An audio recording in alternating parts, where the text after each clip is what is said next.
Welcome to Just the Story. In high school, one of my teachers was named Mr. Shirt. Mr. Shirt taught metal shop.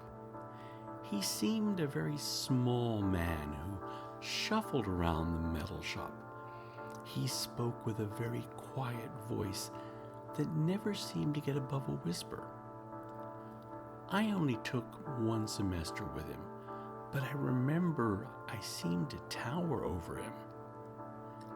I didn't overly enjoy the class, but it's what happened a year later that made his name stick in my memory.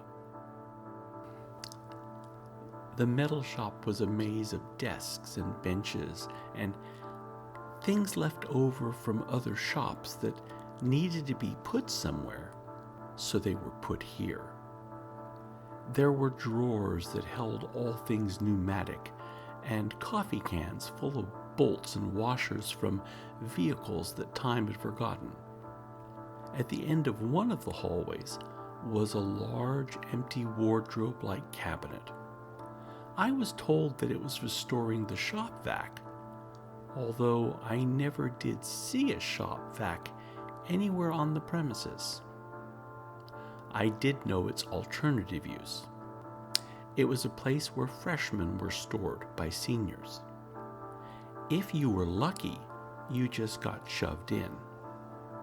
An unlucky freshman would find that the door was blocked shut, and you were there for the duration of the class. I was forced to visit the freshman locker twice. Both times, I was able to get out because the door hadn't been bolted. One Friday, a few of the wannabe tough guys had found an exceedingly noisy freshman to put in the locker. They were setting about the task with renewed vigor since the cleanup bell was about to go off, and they seemed to think that placing the freshman in the locker would fulfill their duties for helping clean up. No sooner had they gotten the freshman into the locker, but who should come shuffling into the area but Mr. Shirt? Now, Mr. Shirt had from time to time joked about the freshman's storage locker, but he had also admonished people from actually using it as such. Now, he was confronting the reality of it. Mr. Shirt peered at the young men standing in front of the locker. He asked them to move aside. They did, and the freshman was once again released into the wild. Mr. Shirt inquired about whose idea it was to put the freshman in the locker. There was no answer from the young men, so Mr. Shirt nodded and told them to report to the counseling office. He'd be along shortly to make sure they were all suspended from school for the next week. Something snapped in one of the young men. Maybe he thought it was bravery. Obviously, he hadn't thought out the ramifications of this action he was about to take. He stepped into Mr. Shirt's space and cocked back a fist and let go a punch. The punch didn't land. The punch didn't really even get a chance to fully extend.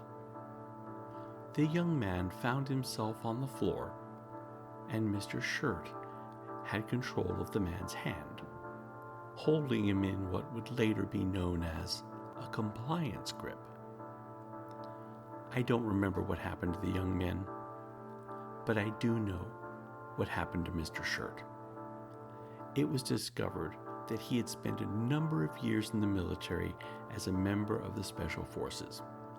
He held multiple black belts in several martial arts.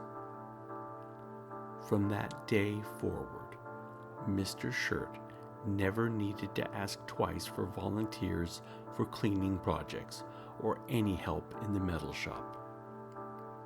Mr. Shirt had become a legend in the high school. And that's just the story.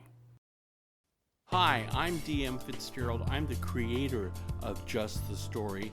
If you enjoyed our program, please like and subscribe because we have a ton of more content coming your way.